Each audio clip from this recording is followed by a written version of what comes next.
me introduce our panelists here. We're very lucky to have representatives from both the organizations that are co-sponsoring this event. First, Jamie Self. She is the Director of Government Affairs for the Georgia Family Council.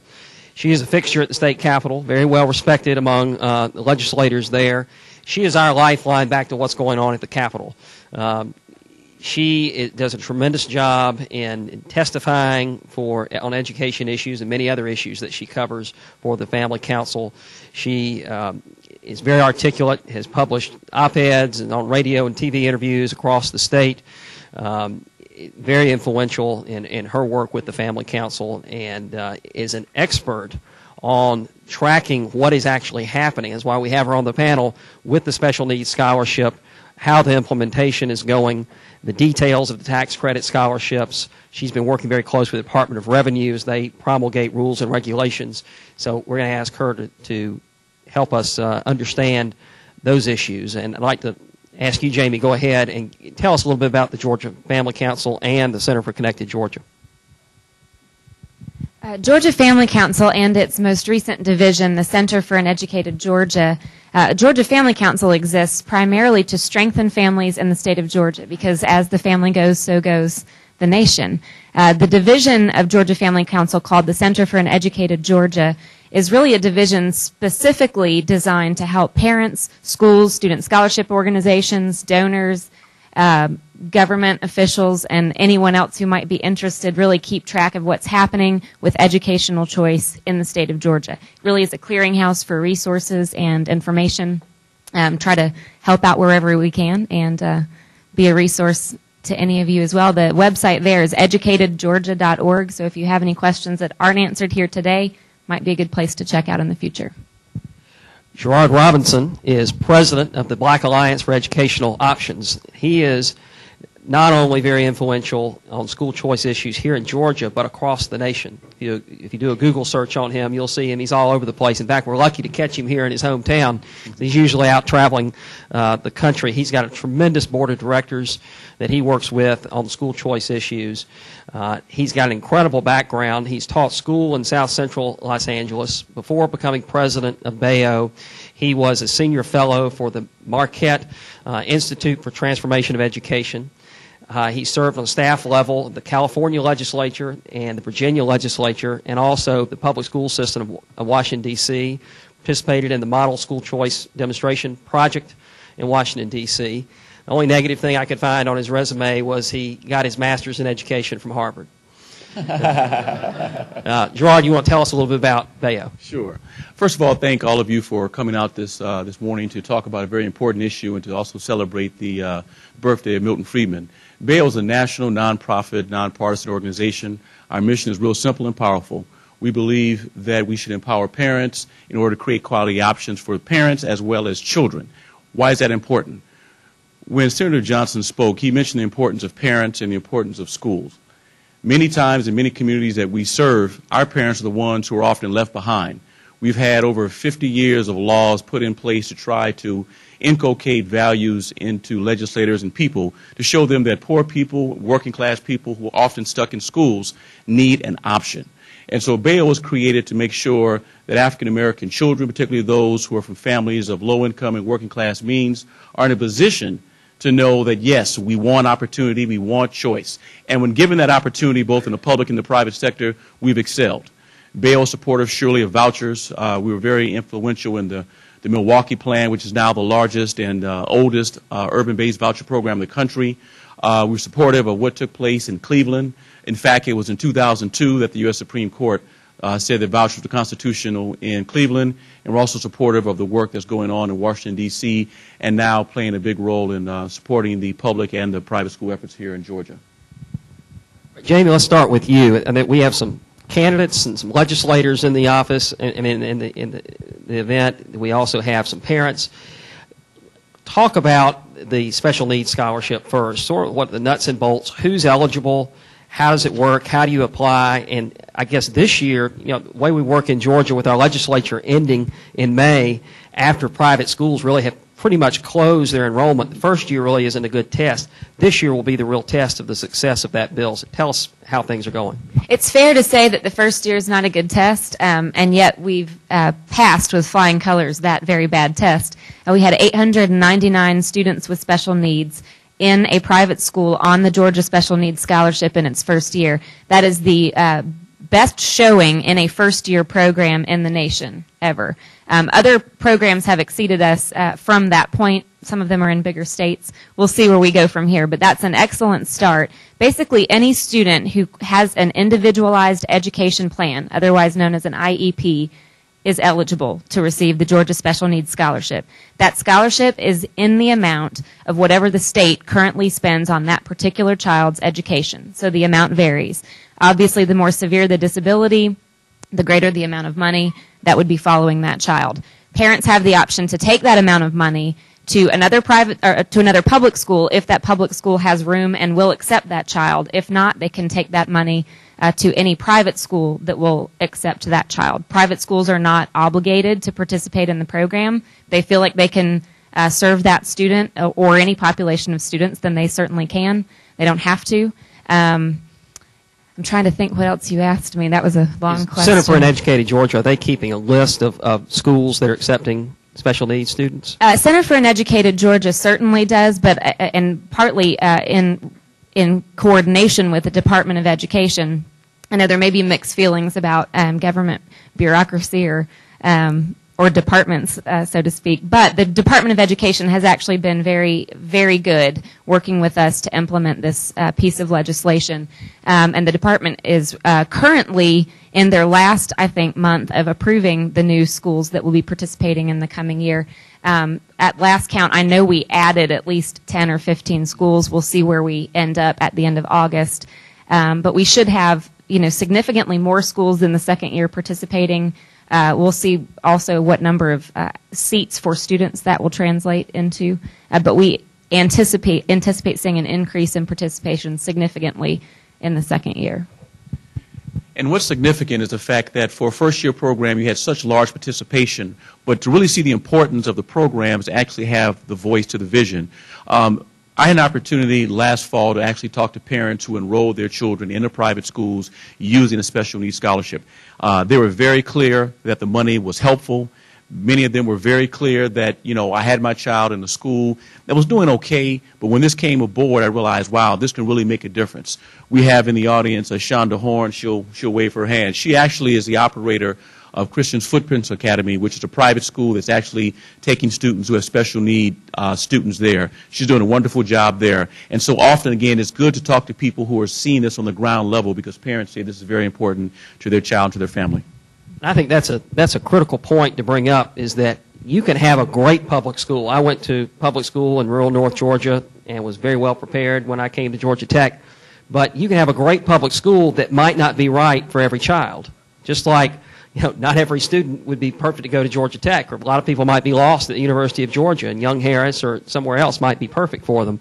So, when you're talking about, I think not just failing schools, but, it's not a one-size-fits-all, and that's where so many kids could be helped. Absolutely. I remember a parent coming to testify on behalf of the Georgia Special Needs Scholarship Program when it was still moving through the legislature, and she was talking about her child who did not have a learning disability, but who had a physical disability, and just the difficulty that her particular child had maneuvering throughout the building of the school, because it was big and there were a lot of students, and he might get kind of run over in the hall as people were changing classes. So it wasn't really that school was necessarily even academically failing that child. He just needed a smaller environment so that he would be safer and feel more comfortable to learn. So, parents make choices for a variety of reasons.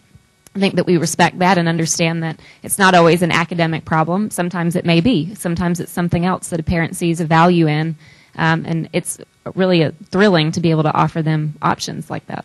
And this is an area also where a lot of the larger public school systems have outstanding programs where you could transfer with the special needs to another public school system. I have a personal story back in my previous life at SunTrust Bank, working with the Howard School, which is a private school here in Atlanta. Had a visit because we represented several private foundations. Met a woman whose son was disabled, was attending the Howard School, and she is in Dalton. She drove her son to school every day from Dalton, and at least an hour and a half, 2-hour drive one way. That shows you, what parents are willing to do to give children their best opportunity. Let's go to the tax credit scholarships. Just being implemented. Really, the rules have just been promulgated by DOR and still being worked on. Where are we there? And, if someone wants to start a student scholarship organization, what do they need to do? And if you're interested in your child being eligible for that, what are the rules? I'm going to plug the website one more time. But the one place where you can go to find information on all of these things is educatedgeorgia.org. That is the website for the Center for an Educated Georgia. There's a link under that site, or a section under that site, if you're interested in starting a student scholarship organization. There's some information there, best practices, ideas, materials that may help you get started. Basically, a student scholarship organization is a nonprofit 501c3 organization that exists solely to give scholarships to students under this program. You have to allocate 90% of the revenues that you receive to scholarships. You can use up to 10% for administrative funds. Donations can be received from individuals or corporations. The way that works, if you're an individual or a company who has tax liability in the state of Georgia and you would rather see that money be used to educate children leaving public school headed to private school than just headed to the general fund, here's how you do that. There's also information for donors under the site, educatedgeorgia.org. But basically, for an individual, you can give up to $1,000. Married filing jointly, $2,500. Corporations can give up to 75% of their taxable liability to a student scholarship organization rather than the general fund for taxes. The student scholarship organizations then accept applications from students. They give scholarships to those students to attend the private school of the parent's choice. That's a general overview. If there are other real technical questions, we can talk about that. The Department of Revenue is still in the process of finalizing the rules and regulations, but there are currently student scholarship organizations up and operating. There is a list available at educatedgeorgia.org as well as on the Department of Education website. So those organizations are currently accepting funds. Because we have a $50 million statewide cap, there is a pre-approval process with the Department of Revenue. You have to send in a form, and there's an explanation and a copy of the form on educatedgeorgia.org. You have to send the form to the Department of Revenue to sign off to say you're clear to make that donation. They're not allowed to tell you you can't unless we've hit the cap. So that's really all that is to make sure the department knows the number of credits that we have coming in so that we stay under that $50 million cap. They have 30 days to approve that credit. We're coming up on, I think, today maybe even the 30th day for those people who turned in their forms on day one. So it's sort of a rolling process. I know I've turned mine in. I haven't gotten it back yet, but they have 30 days to approve that. At that point, you can make the donation to the Student Scholarship Organization and then take that credit for your 08 tax year. One of the concerns is that I could give money that would benefit my own children. Is that going to be possible? It's not allowed. It's legally prohibited in the passage of the bill that you cannot designate your gift to benefit an independent or a dependent of your own. And in fact, the student scholarship organizations, there's a little bit of a regulation there also that they can't exist to only serve one school. So for instance, if you ran a private school, you can't just set up a student scholarship organization that only benefits your school and you get everybody to donate to that one. So student scholarship organizations have to give to more than one school, and an individual or corporate donor cannot make a donation that directly benefits a dependent. One of the organizations that the Department of Education approved is actually called Gold Scholarship. I happen to be on the board for that, and it's goldscholarship.org. Also, if you go to our Bayo website, which is bayo.org, and go to the section on Georgia, you'll have a link to that area. Gold Scholarship is set up to make sure that we provide money to low-income and working-class families. One of the funds under Gold Scholarship is the Bayo Atlanta Schools Fund. And we've already met with a number of schools here in Atlanta who would qualify. These, again, would be for public school parents who want to put their children into a private school. And we would provide scholarship for that child with the goal of being able to fund that child from day one all the way through. So those of you who are interested, particularly in focusing on that population, make sure you take a look at Gold Scholarship, and particularly at the Bayo Atlanta Schools Fund. Do we have any other individuals that have student scholarship organizations? If so, I'd like to give you an opportunity, 30 seconds, to tell us what the focus is, because there's going to be a wide range of scholarship organizations. Some could benefit low-income individuals. Some could benefit children in a certain county. Yes. Up in Cobb County, we've established the Liberty Scholarship Foundation. Some of our founders are with us today, and we've just gotten the approval from the IRS, just got the website up. We're looking for donations. We've already received people who want to apply, and it's libertyscholarship.org. libertyscholarshipfoundation.com. Thank you. Anyone else?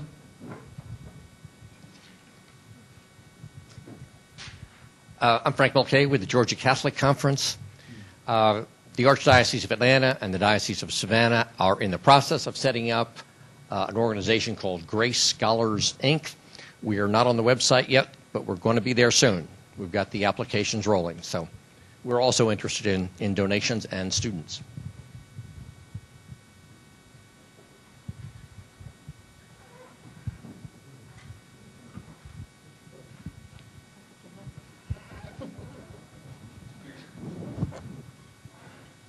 Good morning. I'm Shira Ledman with the Jewish Federation of Greater Atlanta, and like the Archdiocese, we're in the process of setting up an SSO called the Olive Fund, and we hope to be rolling soon with scholarships for the kids in. Geographically restricted? Well, we're mostly Metro Atlanta, but we're also working with the Savannah Federation to try to bring in Savannah as well. Right. Anyone else? No, that's one of the things our organizations are trying to do, to get the word out, to encourage as many of these SSOs to get started, so that all children in Georgia could have an opportunity for a tax credit scholarship. Now, Senator Johnson, talking about the tax credit scholarship being implemented, there are rumors and rumblings with state revenues declining that are you going to have to snatch these scholarships away now that we're all excited about getting them? Is that something that might be cut in a special session if called? And what's the political outlook?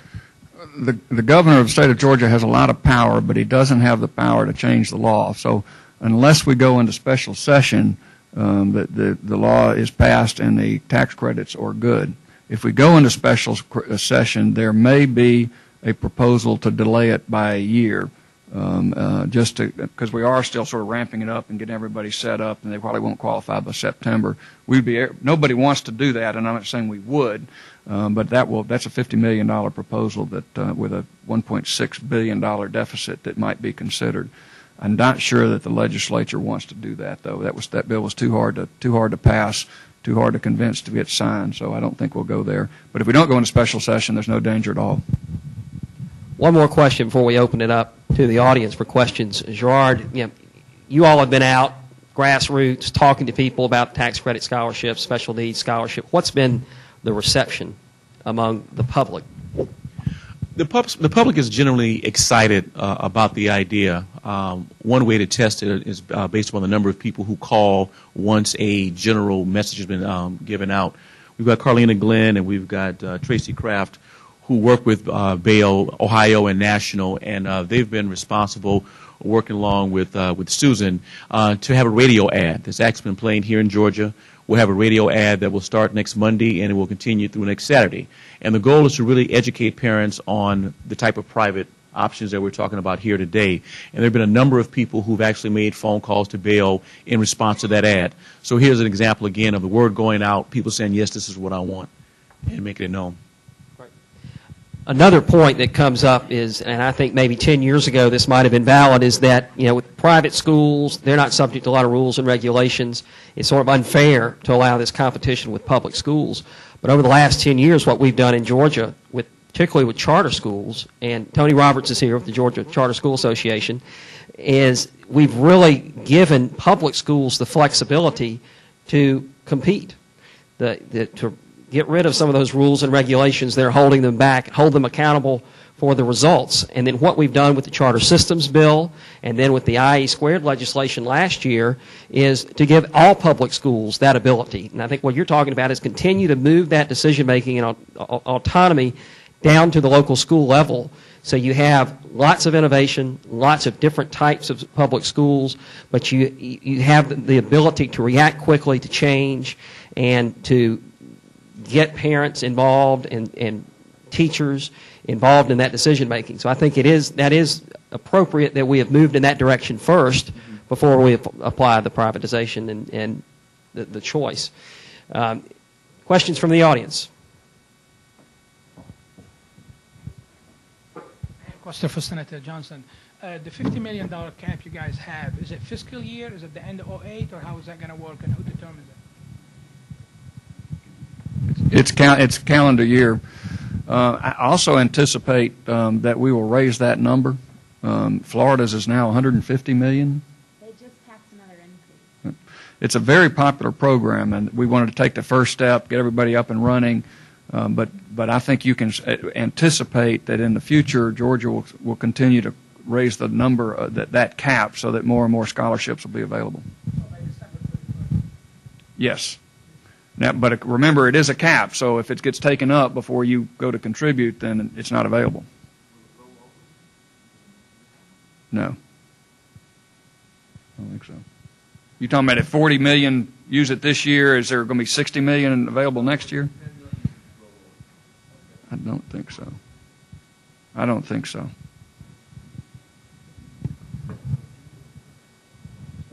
Looking globally, there are a lot of individuals that feel, with regard to, let's say, China, India, that we're losing on one end with mass low-wage jobs, and now on the high end with skilled, high education, high-paying jobs. And do you think, whether Georgia or nationally, that we are moving fast enough? No, I don't. I mean, the competition is coming. If we wanted to drill off the coast of Georgia today, we'd probably be hiring Chinese engineers to do it for us, and not Americans. I mean, we are already getting beat in the classroom. So we cannot move fast enough to be competitive on the world scene. But we're definitely moving in the right direction, particularly with a lot of the parents who we work with who have an opportunity, for example, to send their kids to charter schools. If you look at a lot of the colleges who are accepting some of the best and brightest African Americans in the country, many of them are actually graduating from competitive charter schools in urban cities. They're going on to English, math, and science. This is an often untapped potential in inner city America that we often overlook, but the charter school provided one way nationwide to tap into that and make a pipeline for some of the best and brightest in the country. Senator Johnson, on universal vouchers, if you have private school students who are currently, their families are paying into the tax base, and then suddenly we give universal vouchers, would that cause a higher financial burden on the system because they're currently paying in but not currently taking out of public education funds?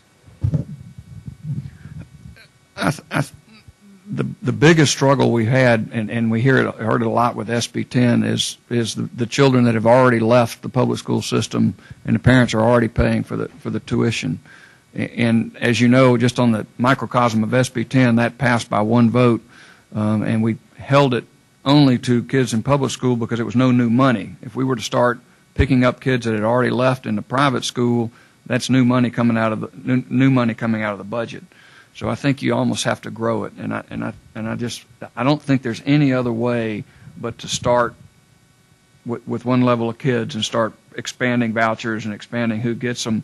And I don't think there's any way that we can go back and pick up the kids that are already in private school. And that's unfortunate, but I don't see a political way or a financial way to do that. But I think eventually that wouldn't be a problem. As a parent, I've been following the tax credit scholarship, and I've also contacted the SSOs. And at this point, they're telling me that they are soliciting for donors. What is the likelihood that scholarships will be awarded for this upcoming school year, since the school year starts August 11th? And if they're awarded in December as a parent, and if scholarships are awarded, would I have to transition mid-year, or should I wait to the following school year? It is possible that some scholarships will be awarded for the upcoming school year. Obviously, for some of us who don't want to see the program messed with in the event that we have to call a special session or even headed into a budget year next year, we would love to see that happen. You know, some of this is just a matter of timing because it was passed so late.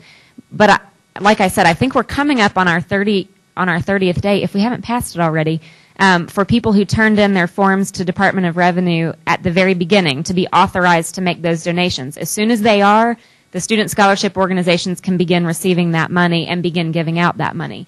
In terms of as far as the question about enrollment, if you received a scholarship in December, it would depend, I would imagine, on your agreement with the student scholarship organization. If they said, we intend to give you one, but you don't want to access that until the next school year, that may be fine. But it would be really up to how the student scholarship organization is operated. But it would be possible, if you got one in December, if it was something you wanted to do as a parent, to go ahead and make that transition mid-year, you could. There's nothing legally that would prohibit that.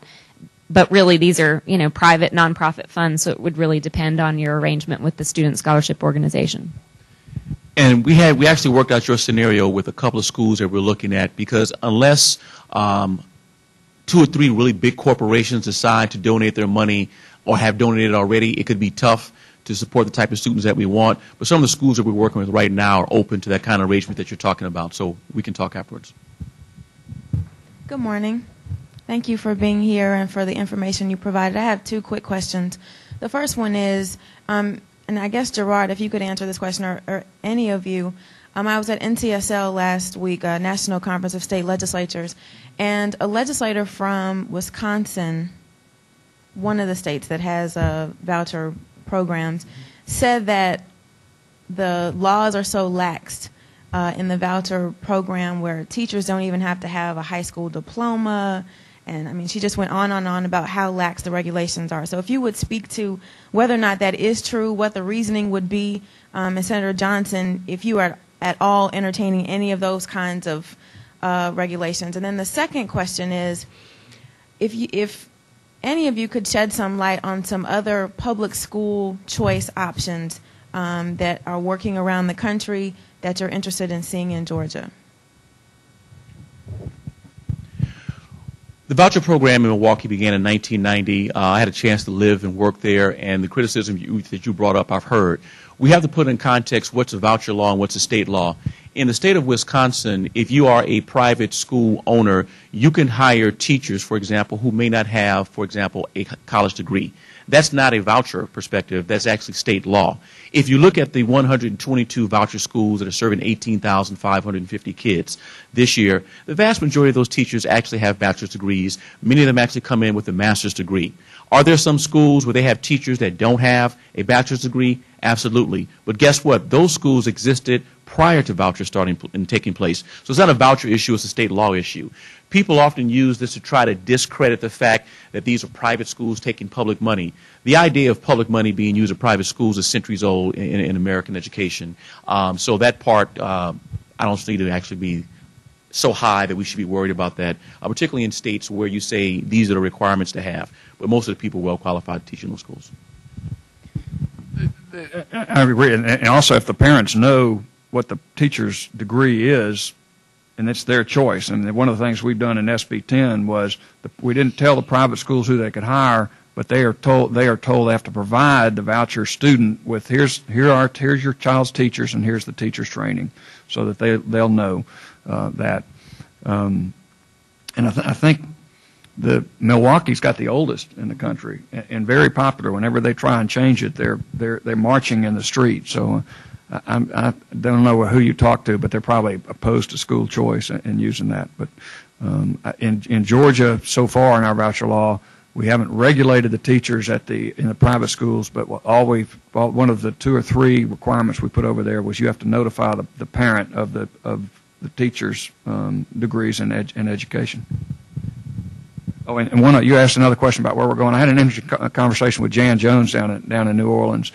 You know, there's been the debate about raising the mandatory age of children in school, and she threw out an idea that I liked of the money following the child to a technical college, that if they could get it, if they couldn't go to high school, but they could get into technical college, we could take the money we would have spent on if we'd required them to be at 17 or 18 years old in high school and send it to the technical college instead, let the money follow the child that way. I thought that was a real interesting idea to look at. One more question.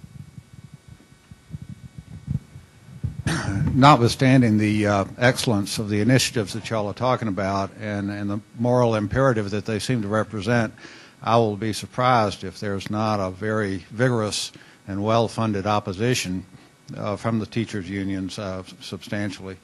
Do you expect that? What sort of effect do you think that'll have in Georgia? What form will it take, and what means can there be for effective opposition? Buckle up. I don't think there was any accident that the front page above the fold Atlanta Constitution story today. That wouldn't just happenstance. They are going to come, and they're going to come strong, and we're expecting it. And we've been beating them, but it has been difficult. What's been so frustrating to me is the public is for us, but they really don't know, follow the legislature enough to know what's going on or how to get plugged in. Whatever networks all of these groups represent, to the extent that you can get grassroots involved, to the extent that you can lobby legislators, particularly Democratic legislators, is going to be helpful to us as we continue to move forward. Obviously, we are also going to be falling back on the success of even if it's anecdotal, of Georgia Special Needs Scholarship after a year, some of the scholarships that are coming. Because I think people are going to look back just like they did on the Hope and say, hey, that plan is working. We need to do more of it. And there are lessons we can learn from places who've been through this already. For example, a few years ago, there was a big debate over whether or not we should not lift the cap in Milwaukee. We had reached 15,000 students. We wanted to raise it. It was a huge debate. Finally, we raised the cap to include up to 22,500 students. We did three things that worked. Number one, we took students to the Capitol for 4 weeks, 4 days a week, and they held up signs. Don't take my choice away. Choice works for me. It was two Democratic legislators who walked over to some of these children. They want to walk over to us. They figured we were paid hacks, so we're biased. But they talked to the children, and the children were very clear as to what this did for them and to their family. Those two legislators changed their vote to go ahead and support the piece. Number two, we had to have a very vigorous media campaign. We had parents on TV. We also had radio ads. The third thing, you've got to let parents tell legislators this works and let me back you. That happened in Milwaukee. In Washington, D.C. right now, they're going through reauthorization of the D.C. Scholarship bill there. Virginia Walden Ford, who's a Bayo board member, worked actively with parents to get them on Capitol Hill. And when you're there with parents who actually have to live this every day, it makes a huge difference. So we can learn from the best practices from the other two places that have done this pretty well, and then rally the troops within our network to make sure we're successful. I wouldn't also be too terribly surprised if there isn't a legal challenge somewhere along the way, and we're prepared for that, prepared for that. It's happened elsewhere as well, so we're confident that we would come out of that well, but it's possible that would be an alternative route of challenging these programs. Hasn't happened yet, but... And just one small point to follow up on the second question you had asked about what are people doing around the country. One thing within the charter school sector that seems to be working well and has a strong interest is the single gender academies. We know that Atlanta Public Schools already has a boys' school and a girls' school. Nina Gilbert's getting ready to open up Ivory Prep. We know that Richard and Robert Andrew are very supportive of that. Bayo has a boys' Latin school in Philadelphia, 144 low-income boys.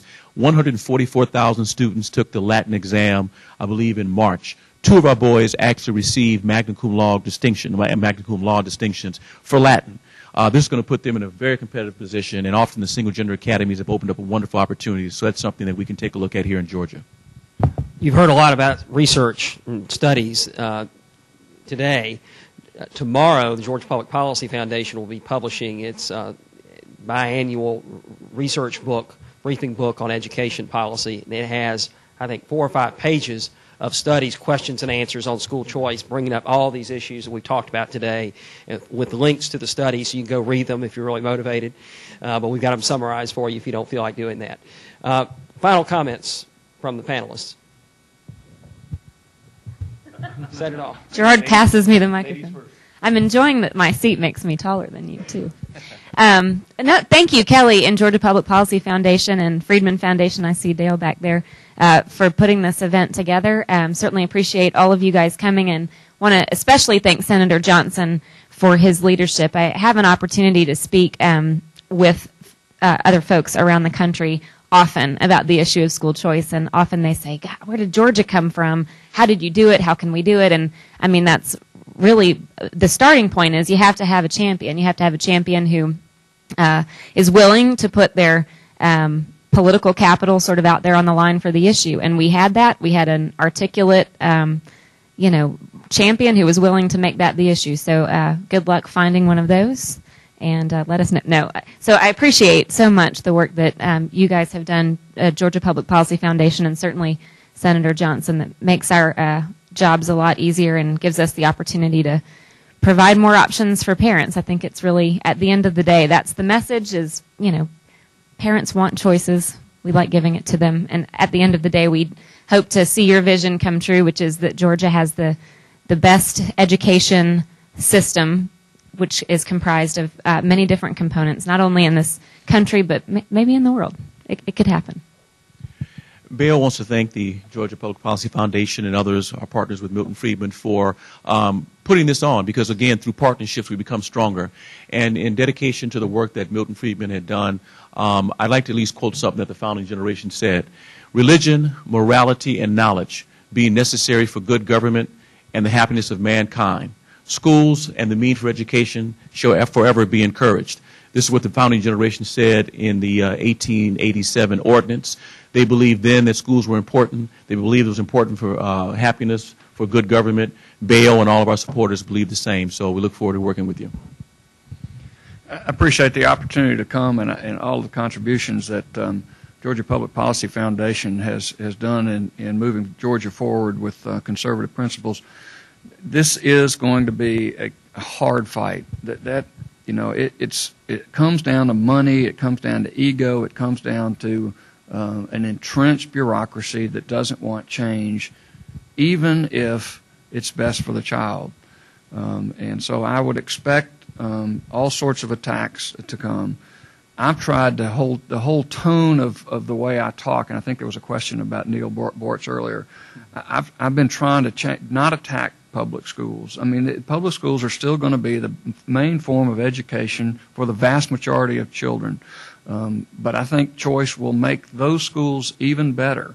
And I think that's the argument that we all should take out of here, that we shouldn't be beating up on the system. That'll get their backs up. I tried to reach out through that plan with more local control of budgeting and curriculum, full funding of education, whatever that cost is, getting discipline back in the classroom, getting more teachers, which they say they want.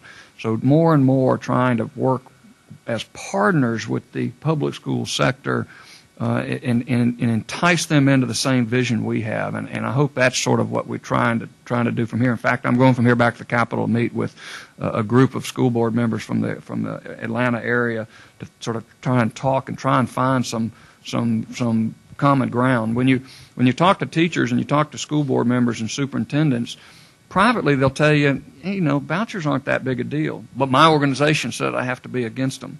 So we can draw them out, even if we can't make the differences at the national level. The local level, one-on-one, we can continue to press our case, and I think ultimately, as we have been over the last few years, winning the argument. We have to broaden our base.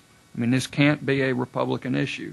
This has got to be bought into by Democrats and independent. And actually, independents are probably the strongest supporters, the libertarian wing that we've got. But we need to broaden our base for this and continue to draw people to us and not push them away. Senator Johnson, thank you for taking the time out of your schedule to drive up to Atlanta when I think everyone in Atlanta is in your district about this time of the year.